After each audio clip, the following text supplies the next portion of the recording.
오늘 6월 24일 새벽 예배의 말씀입니다.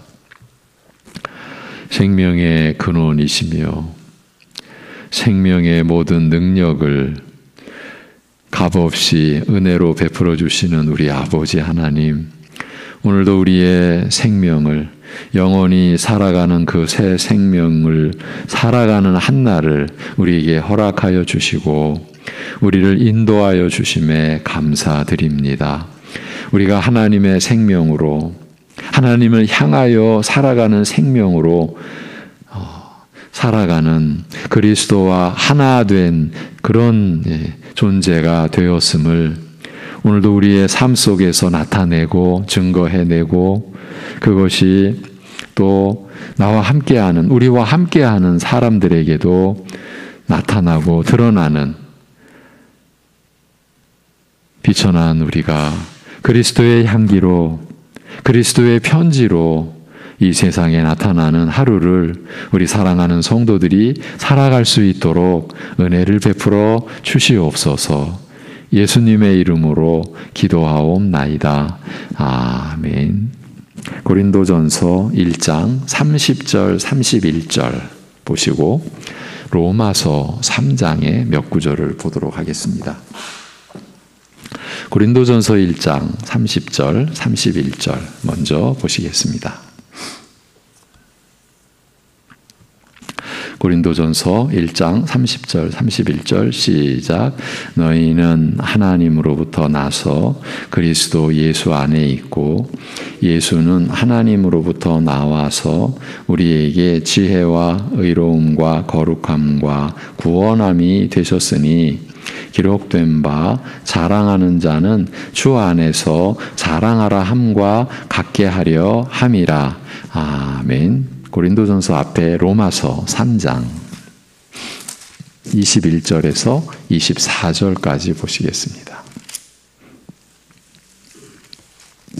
로마서 3장 21절에서 24절.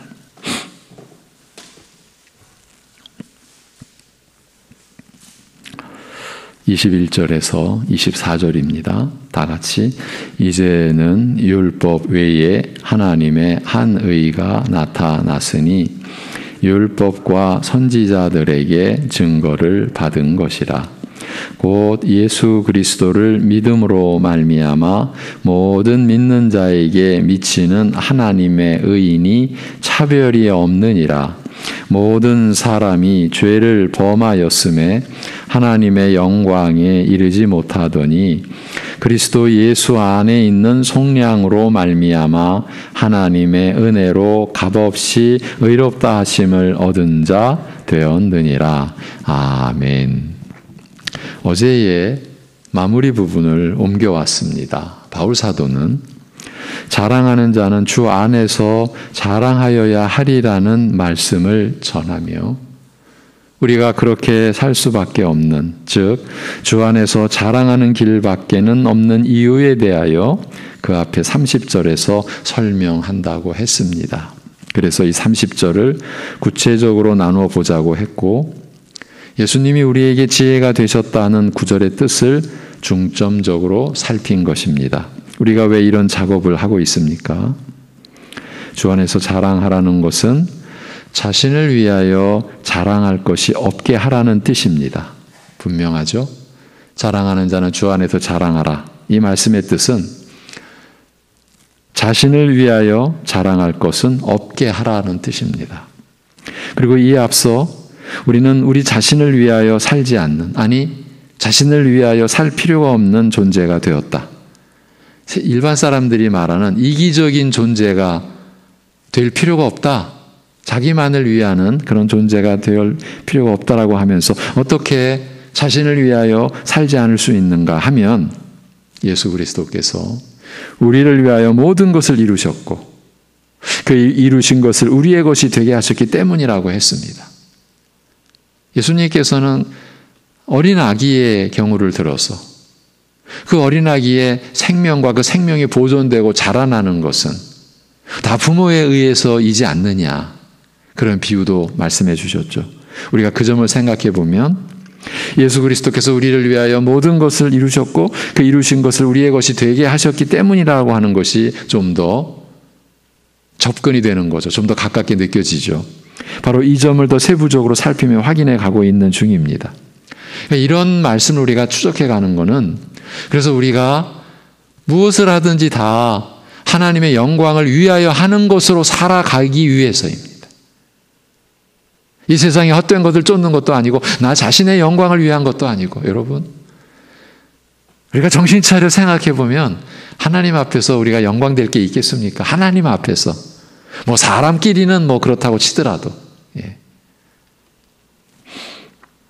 근데 우리는 사람으로 살아간다라고 생각할 때 당연히 거기에서는 남과 다른 나를 드러낼 수 있는 게 당연히 있잖아요. 근데 우리는 날마다 자기를 부인하고 자기 십자가를 지고 예수님을 따르는 그러한 특별한 하늘에 속한 신분이 되었기에 하나님의 영광을 위하여 무엇을 하든지 다 할 수 있고 해야만 하고 그것이 우리에게 복이고 기쁨인 삶을 살기 위한 거죠.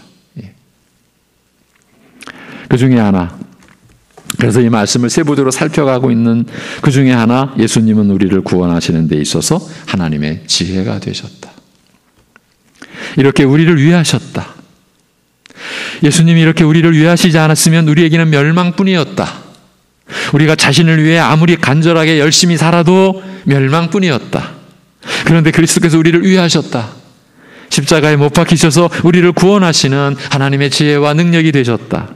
그러니 이 진리와 은혜 안에서 우리는 나 자신을 위하여 살지 않고 자신의 유익을 구하면서 살지 않게 되었다. 바로 이런 내용을 우리가 살펴가고 있는 지금 중입니다. 우리가 이렇게 살아가야 하기 때문입니다. 한 교인, 한 성도가 자기 중심에서 하나님 중심으로 계속 차오르면서 가족과 이웃, 교우들, 다른 사람들의 유익을 위하여 기도하고 그 중심으로 살아가는 것이 하나님께 기쁨이 되고 하나님의 영광을 높이는 것이라고 하는 것이 사실은 신비롭지 않습니까? 우리 같은 사람이 하나님의 영광을 위할 수 있다. 그런 장치를 하나님께서는 말씀으로 다 우리에게 마련해 주신 것이에요. 그러니까 우리가 헛되이 살지 않도록 해 주신 것이에요. 그래서 말씀을 따르는 것이 우리에게는 복인 거예요. 예수님은 우리를 구원하시는 데 있어서 하나님의 지혜가 되셨다. 여러분, 이 사실을 놓치면 절대 안 됩니다. 어제 여러분과 함께 이 말씀을 나누면서 이 사실을 우리가 신자로서 살아가면서 절대 놓치면 안 된다 하는 점을 강하게 느낄 수가 있었어요. 왜 이 점을 중시해야 하는 것일까요? 그 이유는 우리 자신에게 있어요. 나 자신에게 있어요. 우리 자신을 위하여, 나 자신을 위하여 중시 여기고, 그러니까 나 자신을 위하여 내가 중시 여기고, 그래서 갈망하는 것 때문에 우리는 자신이 구원받은 사실과 그 은혜를 놓치며 살기 때문이에요.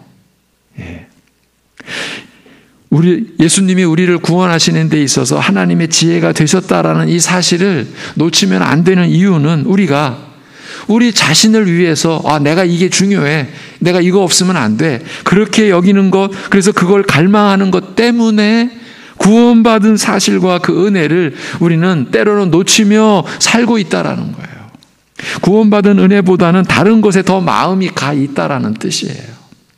바로 우리 자신에 관한 이야기를 하고 있는 거예요. 몇 주 전 주일 말씀으로 골로새서를 통해서 여러분 우리가 골로새서를 통해서 성품의 옷을 입자. 이 말씀 여러분들이 성령님 안에서 바로 받기를 제 자신이나 우리를 위해서 간절히 제가 바랍니다. 그 성품의 옷을 입지 않으면은요. 제가 이렇게까지 말씀을 드렸습니다. 우리 신앙생활 아니한 것 같다. 제가 송내중앙교회에 11년 전에 그 말씀을 선포했었습니다. 그 10여 년 동안 우리가 어떻게 변해왔습니까? 우리가 온유라는 옷 하나도 제대로 입었습니까? 선함이라는 옷을 제대로 입었습니까? 그런 아픈 그런 그 심정을 가지고 다시 그 말씀을 전했어요. 제가 영상 예배로 드리는 말씀에 하나님께 은혜를 구하고 뜻을 구하면서 그 말씀의 흐름과 연결 속에서 골로새서의 그 부분을 다시 한번 제가 여러분과 나눴어요. 그때 감사하는 자가 되라, 그 한 부분의 말씀이 있었죠. 이것은 첫째로 구원받은 은혜가 우리가 받은 최상의 은혜인 줄 알고 감사하는 자로 살라라는 뜻이에요. 구원받은 은혜보다 더 큰 은혜가 없다라는 말이에요. 표현을 바꾸면 구원받은 복보다 더 큰 복이 없다. 구원받은 그 복보다 견줄 복이 없다. 그렇게 보면은요, 구원받은 은혜 안에서 우리는 차별이 없는 거예요. 우리의 외적인 삶의 모습은 무의미한 거예요. 근데 우리는 외적인 삶의 모습으로 우리의 삶을 평가하잖아요. 그 얘기는 뭐냐 하면 구원받은 은혜를 우리가 무시하는 거죠. 이런 일이 우리에게 얼마나 많습니까? 육신의 것, 이 세상의 것으로 우리 교우들도, 우리 신자들도 평가하잖아요. 비교하잖아요. 그래서 우위, 누가 위고 누가 아래고 우리 스스로가 마음속에서 생각 속에서 그런 의식이 얼마나 많습니까? 우리가 그것을 벗어가기 위해서 말씀으로 이런 작업, 이런 노력을 하는 거예요. 그것이 하나님의 뜻이 아니니까. 우리가 하나님의 자녀로 다 부름받았는데 하나님께서 우리를 그렇게 보시겠습니까? 그런데 우리는 그렇게 보는 거예요. 그러니까 하나님과 아무 상관이 없는 거예요. 이것이 안타까운 거죠. 구원받은 은혜가 우리가 받은 최상의 은혜다. 더 큰 은혜가 없다. 우리 교인 가운데, 우리들 가운데 이러한 믿음의 내용으로 사시는 분이 얼마나 될까요? 별 불필요한 질문입니까? 뭐 그런 걸 따져. 그냥 나름대로 다 예수 믿고 잘 살면 되지. 여러분, 그래서 우리 신자들은 어떤 경우에도 어떤 처지에도요, 오직 이 한 가지 사실 때문에, 즉 구원받았다라는 이 사실 때문에 감사하는 자로 살아갈 수 있다라고 했습니다. 감사하는 자. 오늘 본문 역시 이 사실을 확증해 주고 있는 거예요. 아무리 강조해도 지나치지 않는 사항이에요. 그래서 우리가 데살로니가 전서에서 여기 지금 이렇게 말씀을 이어가고 있잖아요. 항상 기뻐하라. 이 말씀이 성립이 되는 거예요. 범사에 감사하라.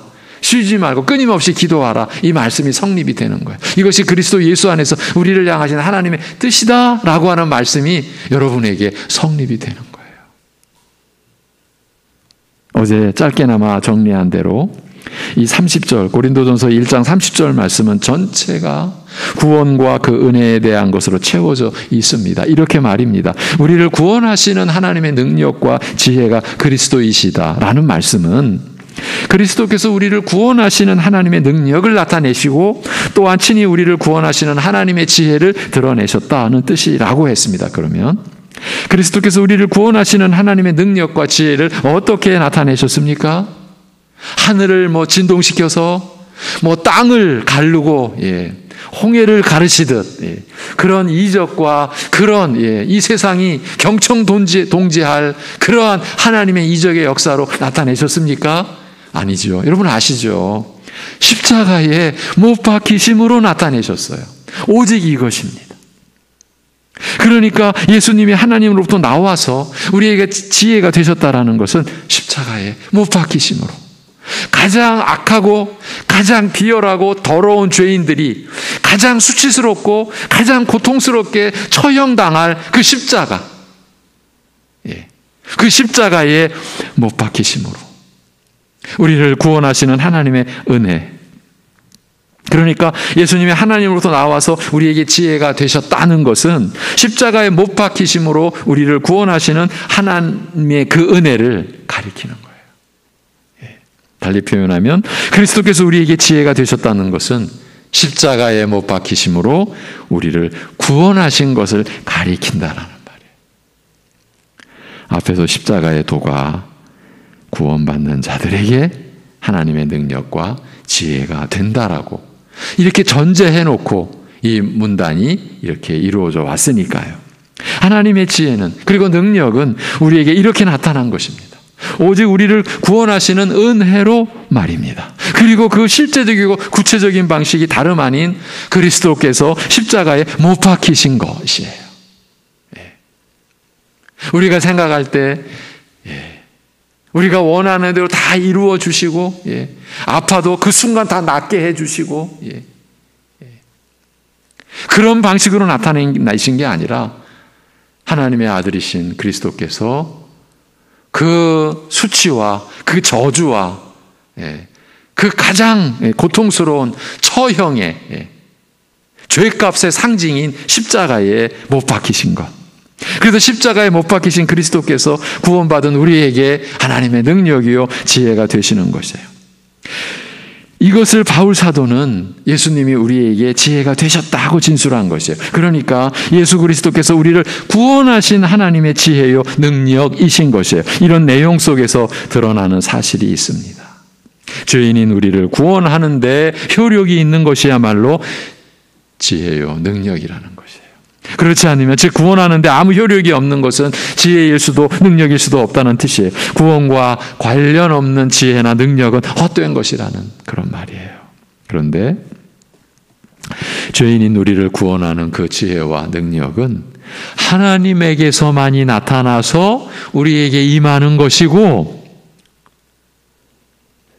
본절에 30절에 그 내용이 나와 있죠. 오직 하나님에게서만이 나타나서 우리에게 임하는 것이고, 그 구체적인 방식은 곧 예수 그리스도께서 십자가에 못 박히시는 것이에요. 죄인을 구원하는 데 있어서 그리스도께서 십자가에 못 박히시는 것을 제외한 다른 길이나 다른 방식은 없습니다. 그리고 그리스도 외에 어떤 다른 존재가 십자가에 못 박힌다라고 해도 죄인을 구원하는 지혜나 능력이 될 수는 없습니다. 왜? 다 죄 가운데 있는 존재니까요. 죄 없으신 분은 예수 그리스도 한 분뿐이시니까요. 오직 예수 그리스도이셔야 하고, 또 그리스도께서 십자가에 못 박히시는 것이어야만 되는 겁니다. 그러므로 십자가의 도가 아닌 것은 우리를 구원하는 하나님의 지혜와 능력이 될 수 없는 겁니다. 달리 말하면 십자가에 못 박힌 그리스도를 제외하고서 예수님이 우리에게 지혜가 되셨다라고 하는 것은 성립이 안 된다는 말입니다. 왜냐하면 십자가에 못 박힌 그리스도가 없이는 구원의 은혜가 임하지 않기 때문입니다. 그렇게 되면, 즉 구원의 은혜가 임하지 않게 되면 예수님이 우리에게 지혜가 되실 수가 없는 겁니다. 지금까지 예수님이 우리에게 지혜가 되셨다라는 이 말씀의 뜻을 찾아서 이해하기 위한 과정이었어요. 그 과정을 여러분과 나눈 거예요. 여러분, 그래서 이 땅에 세워지는 하나님 나라인 교회는 시작부터 끝까지 십자가에 못 박힌 그리스도를 찬양하는 것이에요. 세상적으로 말해볼까요? 그 십자가에 못 박히는 것, 그 죽음이잖아요. 와, 교회는 좀 밝아야지. 그럼 어두운 이야기 이제 그만하고, 부정적인 좀 측면은 좀 그만하고, 긍정적으로 좀 가보자. 이제 십자가에 못 박힌 그리스도는 좀 그만하자. 이러면 교회는 끝인 거예요. 한 신자의 측면에서도 이렇게 마음을 먹으면 끝인 거예요. 성령께서 그러한 마음을 먹게 해 주실 리가 없어요. 나는 긍정적으로, 나는 기쁘게, 이제 그런 좀 어두운 얘기는 그만두고. 아니에요. 우리는 날이 갈수록 더 그리스도를 알고, 그리스도의 고난을 알고, 그리스도의 부활의 권능을 알고. 빌립보서에서 바울이 이 신자의 일생을 그렇게 나타내 보여주었어요. 십자가에 못 박히신 그리스도만이 우리의 구원이 되고 우리를 구원하시는 하나님의 지혜와 능력이 되시기 때문이에요. 그래서 이 세상이 이걸 못 받아들이는 거예요. 못 받아들이는 게 사실은 현재적 심판인 거예요. 그래서 이 세상의 지혜로는 십자가에 못 박힌 그리스도, 십자가의 도가 자기들을 그 영원한 죽음에서 건질 생명의 유일한 도라는 것을 못 받는 거예요. 세상의 지혜로서는 어떻게 이렇게 미련해. 아니 구원의 주가 어떻게 지가 죽어? 어떻게 자신이 죽어버려서 무슨 구원의 주가 돼? 이렇게 되는 거죠.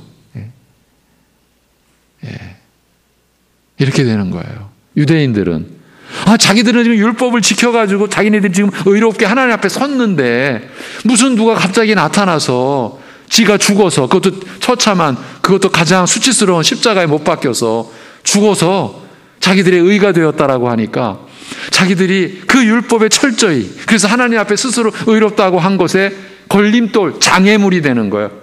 유대인들에게는 십자가의 도가, 이거는 자기들이 지금 가야 되는 이 율법의 길, 그리고 자기네들이 성공적으로 왔다라고 하는 그 의의 길에 이 무슨 장애물이 놓였냐, 이거 치워버려야 돼, 이렇게 되는 거죠.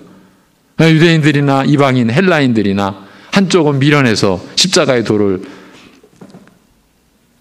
거부하고 한쪽에서는 불필요한 거예요. 치워버려야 될 거예요. 십자가의 도는. 이렇게 되는 거죠. 그러한 가운데 오직 부르심을 받은 우리 여러분, 그 십자가의 도만이 나의 구원, 나의 생명, 나의 축복, 나의 소망, 우리가 이렇게 붙들게 되는 거죠. 이것이 신비 중에 신비고 은혜 중에 은혜고 이 하나님의 역사 중에 역사인 것이죠. 그러면서 이 30절의 구문, 그 글의 짜임새를 정리할 수가 있었습니다. 예수는 하나님으로부터 나와서 우리에게 지혜와 의로움과 거룩함과 구원함이 되셨느니라고 한 이 구절은 예수는 우리에게 지혜가 되셨다라는 말씀으로 시작이 됩니다. 원문으로의 구문이에요. 그리고 쉼표 딱 찍어놓고 그리고 의로움과 거룩함과 구원함이 되셨다. 이렇게 덧붙여진 구조예요. 그러니까 그리스도께서 우리에게 지혜가 되셨다는 것을 의로움과 거룩함과 구원함이 되셨다는 내용으로 설명한 구문이라는 거죠. 이렇게 본다면 예수님이 우리에게 의로움과 거룩함과 구원함이 되신 것이 바로 우리에게 지혜가 되셨다라는 뜻이 되는 겁니다. 그러니까 우리에게 예수 그리스도께서 지혜가 되셨다라고 해서 어떤 일이나 곧 아무 일에서나 우리에게 지혜가 되신다는 뜻으로 이 구문 안에서는 본 뜻이 아니라 오직 우리에게 의로움과 거룩함과 속량함, 그 구원함이 되시는 그 일에서 우리에게 지혜가 되셨다는 뜻으로 보아야 한다라는 겁니다. 이제 이 부분에서 설명을 이어갑니다. 바로 앞에서 30절은 그리스도께서 우리에게 지혜가 되셨다라는 것을 의로움과 거룩함과 구원함이 되셨다라는 내용으로 설명한 구문이라고 했습니다. 그러니까 예수님이 우리에게 의로움과 거룩함과 구원함이 되신 것이 바로 우리에게 지혜가 되셨다라는 뜻입니다.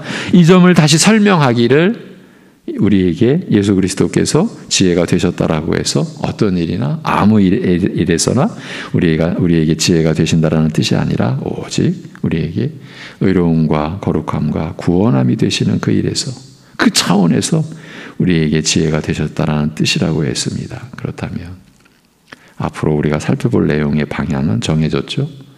그럼 의로움, 거룩함, 구원함, 이 구원함은 속량함입니다. 이것을 차례대로 살펴보는 것입니다. 그래서 먼저 이제 의로움.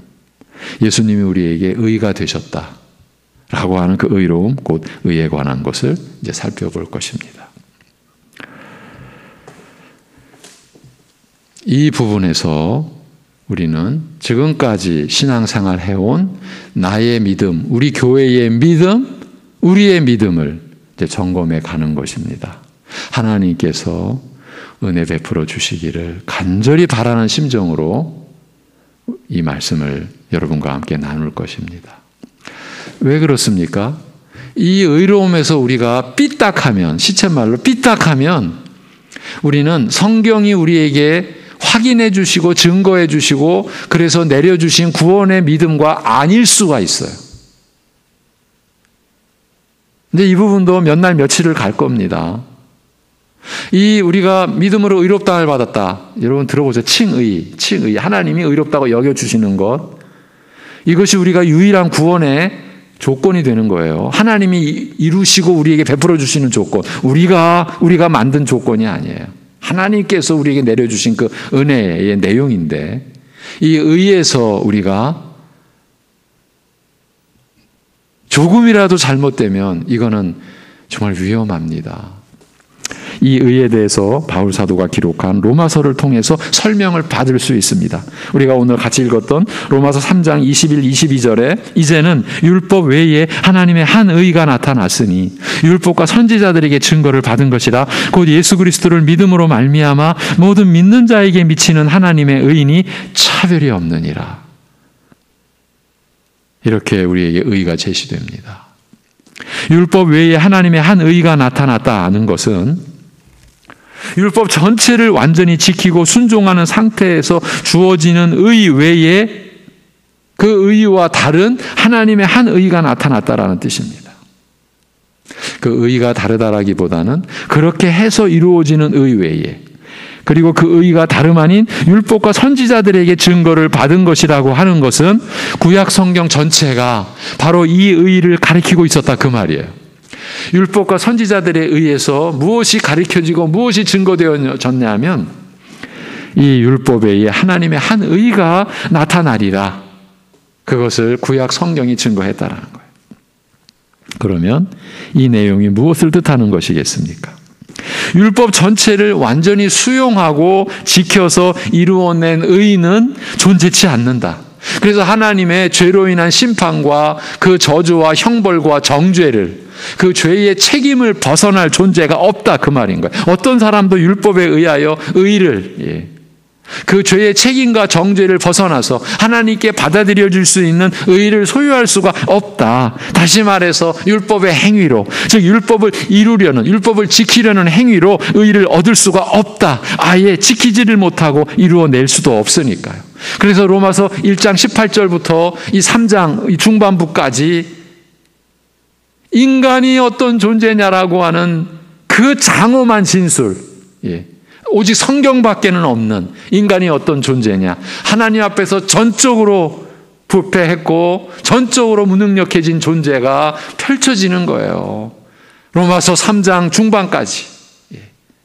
그래서 그 결론이 그런즉 의인은 없나니 한 사람도 없다. 하나님을 찾을 수도 없고 깨닫지도 못하고 찾을 수도 없고 깨닫는 자도 없고 찾는 자도 없고 선을 행하는 자도 없도다. 이것이 하나님의 선언이세요. 이 세상을 향한 하나님의 선포예요. 그런데 율법 외에 하나님의 한 의가 나타났다. 이것이 이제 이 세상에서 유일한 살 길, 피할 길, 구원받을 길이 이렇게 전제가 이렇게 이제 우리에게 주어진 것이죠. 그러면 그 의의 실체는 무엇입니까? 이렇게 질문을 달리할 수 있습니다. 율법으로 이루지 못하는 의를 우리가 어떻게 받을 수가 있겠습니까? 그 점에 대하여 사도가 이렇게 설명합니다. 곧 예수 그리스도를 믿음으로 예수 그리스도를 믿음으로 말미암아 모든 믿는 자에게 미치는 하나님의 의인이 차별이 없느니라. 모든 믿는 자들을 위한 그리스도를 믿음으로 말미암는 하나님의 의라고 하면서, 왜냐하면 차별이 없기 때문이라고 합니다. 여기서는 오직 그리스도를 믿는 믿음만이 강조되고 있습니다. 율법을 이루고자 하는 모든 행위와 구별이 되는 믿음이 제시된 것입니다. 이렇게 그리스도를 믿음으로 말미암아 주어지는 하나님의 의는 차별이 없다라는 특성이 있다라는 점 또한 강조되었습니다. 이 하나하나가 우리 믿는 자들에게 얼마나 중요한 내용들인지 모릅니다. 그야말로 믿음을 이루는 근본된 내용들인 것입니다. 그러므로 이 기초요, 이 근본에서 어그러지면 그 믿음은 믿음의 자격을 상실하게 되는 것이에요. 거짓 믿음이 되고 헛된 믿음이 되고 많은 것입니다. 그리고 다음 절에서 23, 4절에서 모든 사람이 죄를 범하였음에 하나님의 영광에 이르지 못하더니 그리스도 예수 안에 있는 속량으로 말미암아 하나님의 은혜로 값없이 의롭다 하심을 얻은 자 되었느니라고 합니다. 이 구절은 그대로 우리가 받은 구원의 은혜에 대한 진리의 말씀, 그 구원의 복음인 것입니다. 모든 사람이 죄를 범하였음에 하나님의 영광에 이르지 못하게 되었습니다. 우리의 본래 처지가 이러했습니다. 사람이라면 그 누구도 예외가 아닙니다. 하나님의 영광에 이르지 못하는 처지가 바로 우리가 구원받아야 할 이유인 것입니다. 하나님의 영광에 이르지 못한다는 것은 다름 아닌 하나님의 심판에 처해지는 신분이라는 뜻입니다. 우리 모두가 다 하나님의 그 심판 아래, 율법 아래 있다라는 것은 하나님의 심판 아래 있다. 하나님의 진노하심 아래 있다라는 것입니다. 그 심판을, 그 하나님의 진노를 누가 감당할 수 있겠습니까? 그러니까 우리가 구원받는다라는 것은 곧 하나님의 영광에 이르게 되었다. 그 심판에서 벗어나서, 그 하나님의 진노하심에서 벗어나서 우리가 하나님의 영광에 참여하게 되었다라는 뜻입니다. 이 얼마나 영광된 일이겠습니까? 하나님의 영광에 이르러 그 영광에 참여하게 된 상태요 처지가 된 것이니까요. 그렇게 영광된 구원의 은혜를 이렇게 설명합니다. 그리스도 예수 안에 있는 속량으로 말미암아 하나님의 은혜로 값없이 의롭다 하심을 얻은 자 되었느니라. 그리스도 예수 안에 있는 속량, 그 속량으로 말미암아 하나님의 은혜로 값없이 의롭다 하심을 얻은 자 되었느니라고요. 그러니까 이 하나님의 의에 값을 매기는 자, 값을 매기는 교회, 그건 교회가 아니라, 하나님 나라가 아니라 저주의 나라인 거예요. 우리가 받은 은혜에 값을 매기는 자, 값이 있다라고 여기는 자, 그것은 하나님의 영광과 아무 상관이 없는 거예요. 하나님의 은혜로 값없이. 며칠 전에도 제가 우리가 하나님의 은혜를 과연 제대로 알고 있을까요? 우리는 하나님의 은혜로 내 이렇게 되었어라고 말할 때에도 한쪽에는 그래도 나는 이만큼 했지, 요만큼이라도 했지, 아니면 너는 요만큼이지만 나는 이만큼 했어. 이것이 우리의 심사라고 그랬어요. 그러한 심사로는 하나님의 은혜를 우리는 오히려 욕되게 하는 것이다. 하나님의 은혜로 값없이 의롭다 하심을 얻은 자가 되었어요. 죄로 인한 그 심판의 형벌과 저주와 불행에서 우리가 자유로운 자, 이제 자유한 자가 되었다 그 말이에요.